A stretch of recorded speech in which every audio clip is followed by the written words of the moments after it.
Hello दोस्तों, pursuit विद्या में आपका स्वागत हो। आज हमारा टॉपिक है इमरजेंसी प्रोविजंस।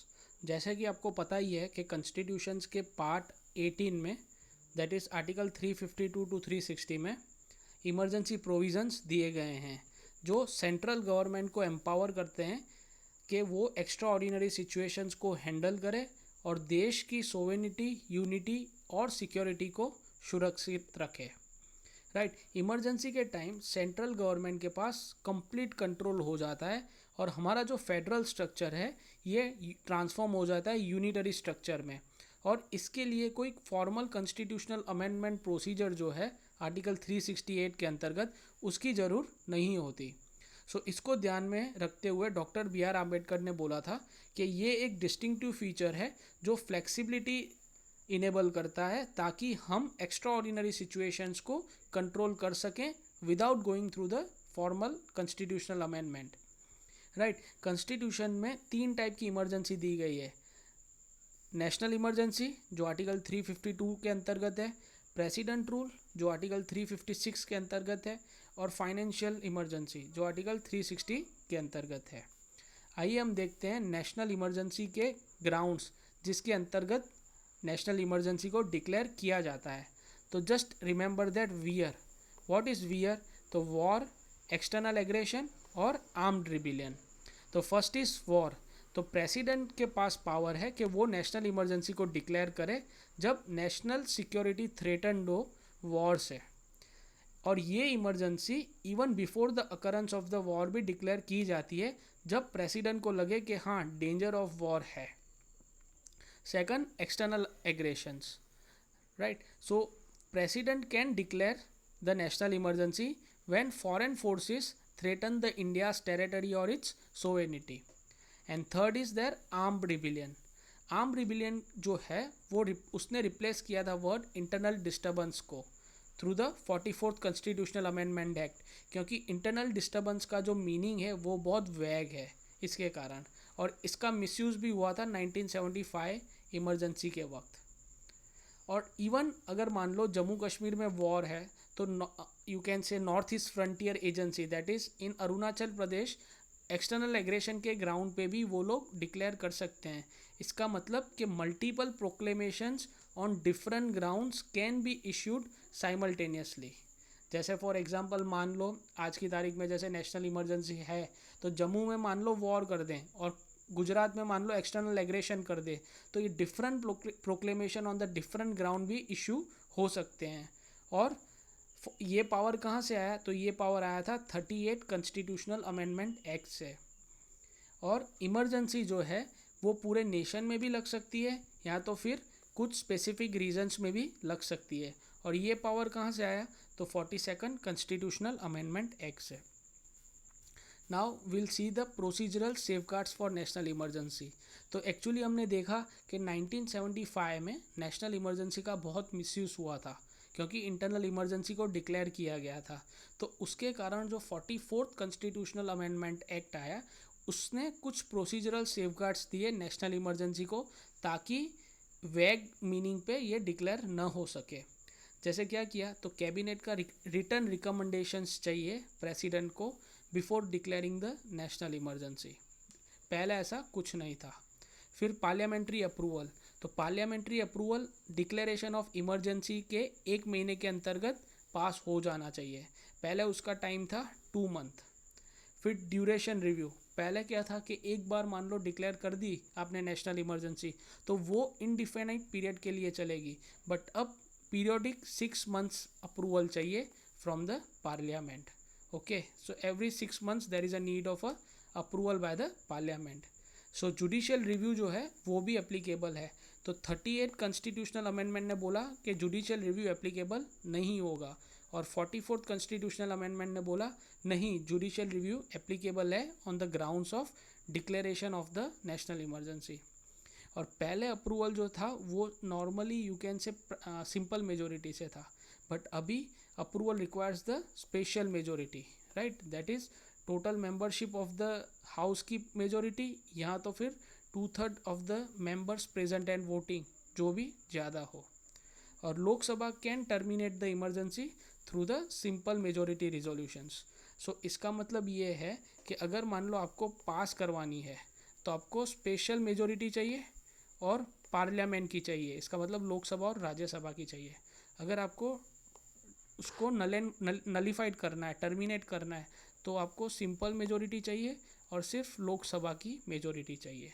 तो ये इसका डिफरेंस है between the approval and termination. आगे जाते हैं, क्या इफ़ेक्ट होते हैं सेंटर स्टेट रिलेशंस पे जब नेशनल इमरजेंसी का प्रोक्लेमेशन होता है। तो एग्जीक्यूटिव पावर जो है वो सेंट्रल के पास चला जाता है।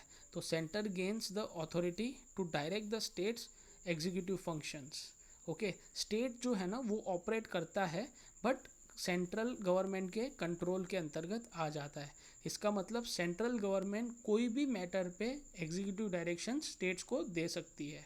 Second is legislative powers. So state government state list और कंकरेंट लिस्ट पे लॉ बना सकती है, बट पार्लियामेंट के पास पावर आ जाता है कि वो भी स्टेट लिस्ट पे सब स्टेट लिस्ट के सब्जेक्ट्स के ऊपर लॉस बना सके, राइट। और ये लॉस जो हैं ये 6 महीने जब हो जाए, जब मान लो अभी अब अप्रैल में मान लो आपकी इमरजेंसी सीज हो गई, तो अप्रैल प्लस 6 नेक्स्ट मंथ्स, तो तब तक वो एक्सपायर हो जाएंगे खुद ही, राइट।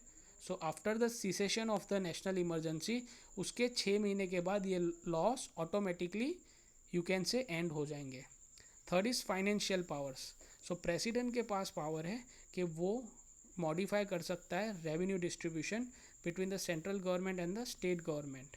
और ये कब तक होंगे, तो ये नेक्स्ट फाइनेंशियल ईयर तक होंगे। जैसे मान लो मई में इमरजेंसी ख़त्म हो रही है, तो मई 2025 में हो रही है, तो ये फाइनेंशियल पावर्स का जो मॉडिफिकेशन है ये नेक्स्ट ईयर, यानी इसका मतलब मार्च में जब फाइनेंशियल ईयर एंड होगा 2026, तब तक ये मॉडिफिकेशन रहेगा।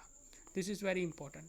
सो लेजिस्लेटिव पावर 6 महीने तक after the ending of the national emergency. Executive powers जो हैं ये तो तुरंत जब आपकी नेशनल इमरजेंसी ऐड हो जाएगी। और फाइनेंशियल पावर्स जो हैं ये आपके फाइनेंशियल ईयर एंड होने तक, right. So this is very important. और 42nd कॉन्स्टिट्यूशनल अमेंडमेंट एक्ट ने कहा कि ये प्रोविजंस सभी स्टेट्स को एप्लीकेबल हैं irrespective of where the emergency has been operated. Okay, it transform the federal structure into the unitary one. So this is very important. Now if we see the impact on the democratic institutions and the fundamental rights, तो fundamental rights पे क्या impact होगा और democratic institutions जैसे parliament और state legislative assemblies पे क्या होगा। तो पार्लियामेंट के पास पावर है कि लोकसभा यहाँ तो स्टेट असेंबलीज के टर्म्स बढ़ा सकती है, और ये 1 साल पर you can say passing the resolutions. So एक रिजोल्यूशंस पास करेगी तो वो 1 साल के लिए वैलिड होगा, right. So parliament can extend the legislative terms beyond the 5 years, but एक साल करके, ऐसा नहीं कि 5 साल का एक ही बार में रिजोल्यूशन पास कर दिया। ये एक कंडीशंस है। और दूसरी कंडीशंस क्या है कि मान लो आज आपकी इमरजेंसी ख़त्म हो रही है, तो उसके नेक्स्ट 6 महीने में इलेक्शंस करवाने की ज़रूर है, and it should not exceed the 6 months after the emergency end. This is very important, right. So ये बहुत इंपॉर्टेंट है समझना। तो इसका मतलब कि अगर 5 साल ख़त्म हो गए हैं और नेशनल इमरजेंसी ऑपरेट कर रही है, तो 5 साल से ज़्यादा भी वो पार्लियामेंट करवा सकती है एक्सटेंड, बट 1 साल एक रिजोल्यूशंस, तो एक रिजोल्यूशन पास करेगी तो 1 ही साल वो टर्म एक्सटेंड होगी।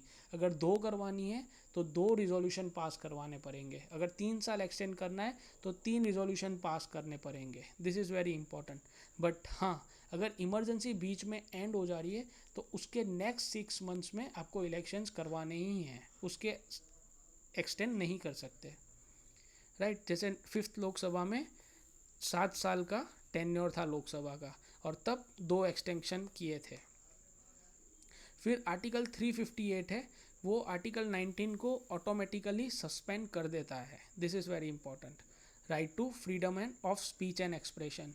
और आर्टिकल 359 जो है वो प्रेसिडेंट को एम्पावर करता है कि एनफोर्समेंट ऑफ द राइट्स को सस्पेंड करे, राइट। तो इसका मतलब कि आर्टिकल 358 आर्टिकल 19 को ही सस्पेंड कर देता है, और आर्टिकल 359 फंडामेंटल राइट्स को नहीं सस्पेंड कर रहा है, बट उनके एनफोर्समेंट को सस्पेंड कर रहा है। और 42 कॉन्स्टिट्यूशनल अमेंडमेंट एक्ट ने कहा कि आर्टिकल 20 और 21 कभी नहीं होंगे suspend. This is very important. अगर हम 358 और 359 का डिस्टिंक्शंस देखें तो आर्टिकल 358 डील्स विद आर्टिकल 19 और article 359 deals with the other fundamental rights. Article 358 automatic suspension करता है। आर्टिकल 359 बोलता है कि आपको प्रेसिडेंट का ऑर्डर चाहिए ताकि उनका एनफोर्समेंट सस्पेंड हो सके। आर्टिकल 358 ओनली एक्सटर्नल इमरजेंसी में ही लगेगा। इसका मतलब कि वॉर और एक्सटर्नल एग्रेशन में ही लगेगा। और ये आर्टिकल 359 सभी में, एक्सटर्नल दैट इज़ वॉर और एक्सटर्नल एग्रेशन, और internal that is arm rebellion में भी इम्प्लीमेंट होगा। आर्टिकल 358 का ड्यूरेशन कितना है? तो पूरा इमरजेंसी का पीरियड, और ये जो प्रेसिडेंट के ऑर्डर में होगा उतना ही period.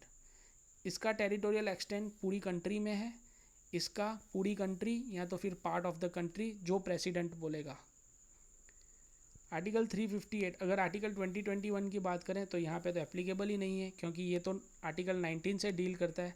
Article 359 can not suspend the enforcement of the articles 2021। ये कब आया था?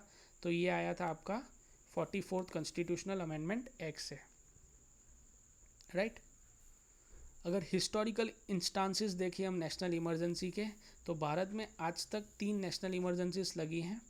एक 1962 में जब चाइनीज़ एग्रेशन हुआ था in the North East Frontier, that is Arunachal Pradesh, और ये कब तक हुआ था? 1968 तक ये इमरजेंसी चली थी। फिर 1975 में तब इंटरनल इमरजेंसी लगी थी। इसके पहले 1971 में भी लगी थी, राइट। वो क्यों लगी थी? क्योंकि पाकिस्तान के साथ वॉर किया था। और 1975 वाली बहुत कंट्रोवर्शियल थी क्योंकि ये इंटरनल डिस्टर्बेंस के ग्राउंड पे लगी थी। This is very important. और इसके कारण कांग्रेस पार्टी ने 1977 इलेक्शंस भी लॉस्ट किए थे। और 1971 और 75 दोनों 1977 में रिवोक्ड हुई थी, राइट। और फिर जो जनता गवर्नमेंट बनी थी उन्होंने शाह कमीशन का अपॉइंटमेंट किया था, जिन्होंने बोला कि there is no justification for the proclamation of 1975 emergency.